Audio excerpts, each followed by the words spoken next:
I thought I'd just share one of the sections that I'm working on right now, a new chapter in my book.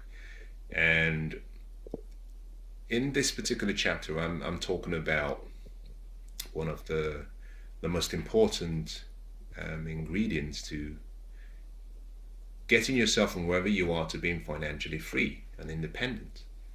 And one of the things I'm talking about is the myth that we've had for such a long time about assets and liabilities. And in this, I'm explaining the reasons why everyone has to be an investor, even if you do it part time, but you have to be an employee investor.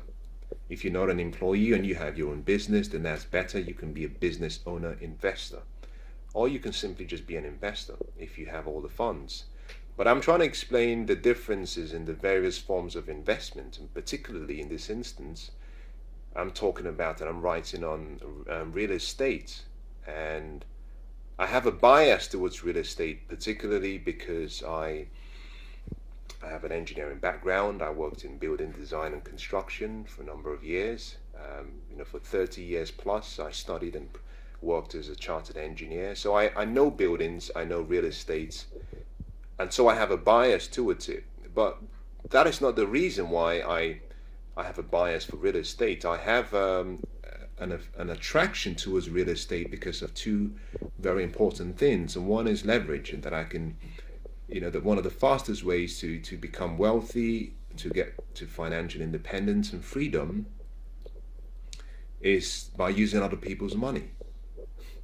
Now that might sound a bit wrong, and you may not really appreciate the whole context without me explaining the whole principle to you.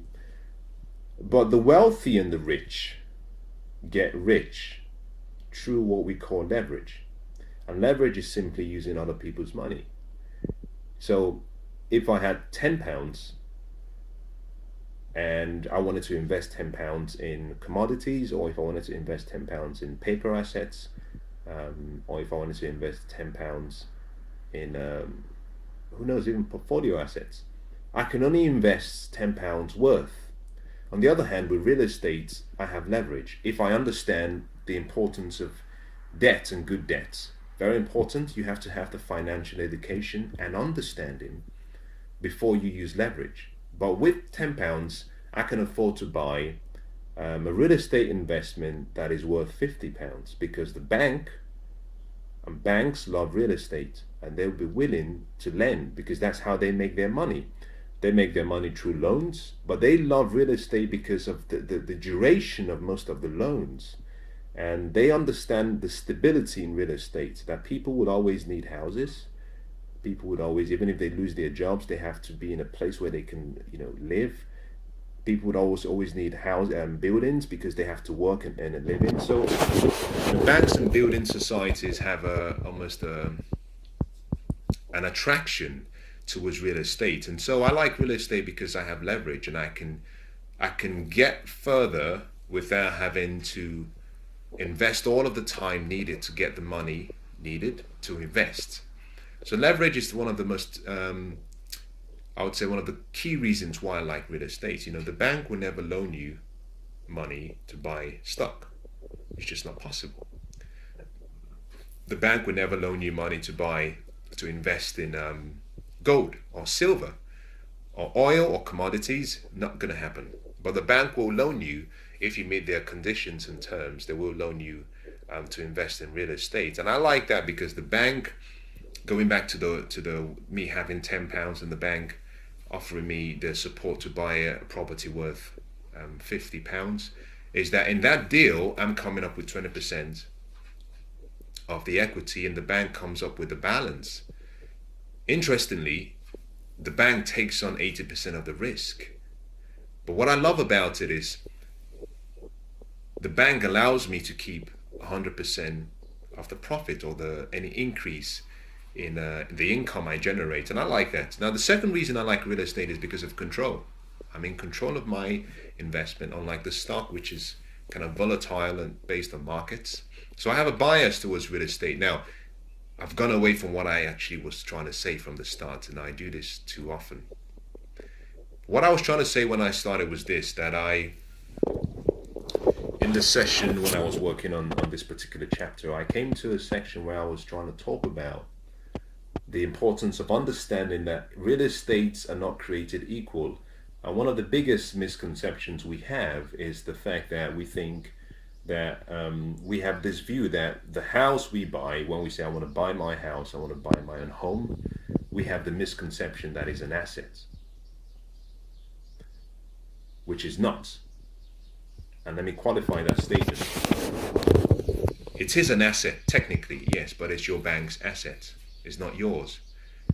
Because every month you're paying something towards it. And unfortunately, most people think about, I need to just buy a house and then I have an asset. And you have to be financially smarter than that to understand that the assets classification that you might get in your dictionary or that your bank might tell you, the definition is different. The bank will tell you it is an asset because technically it is an asset, but it's their asset, not yours. And the best way to know whether something is an asset or not is to just keep an eye on how the money flows. If the money flows towards you, then yes, that is an asset. If the money flows away from you, then that's a liability. So with a house or a home, every month you pay a mortgage, every month you pay insurance, every month you pay maybe taxes, every month you pay utility bills. So that is a liability. It's not an asset because you're paying every month. Yes, the equity in the house could get more. The house can go up in value. The equity you put in the house remains. Yes, it's still yours. But it's only an asset to you when you come to sell it. Until you come to sell, it's a liability. And most people hold on to their homes for much longer now. So for the whole duration of when they still control the ownership of the house, it's a liability. When you sell it, if you do sell it and make a profit, then it becomes an asset. And the reason you don't use the speculative view of the future in the present is because you're dealing with something that hasn't happened. You're dealing with opinions of the future. So you might say, my house will go up in value. My house would increase in value. That is an opinion, it's not a fact. The fact is that every month you have a mortgage payment that is fixed. The fact is that every month you have a utility bill that has to be paid. That is a fact. Come rain or come shine, that is a fact. Now, the same house that you may have bought for a deal, in 10 years' time, that opinion of the future is dependent on so many factors. So many factors. We have factors such as, availability of jobs, which is one of the most important reasons. We have availability of infrastructure. We have even terrorism. If the demand for that area goes down, then unfortunately, whatever equity you have in the house could be at risk. Although the bank takes on 80% of the risk, like I said initially, it could go both ways. You can find a great deal that in 10 years, it goes up so much in value that when you sell, you make a great profit. Similarly, although sometimes very rare, because the real estate market is stable, usually very rare, but it's still possible that the area that you bought in can also go down in value, so you can have negative leverage.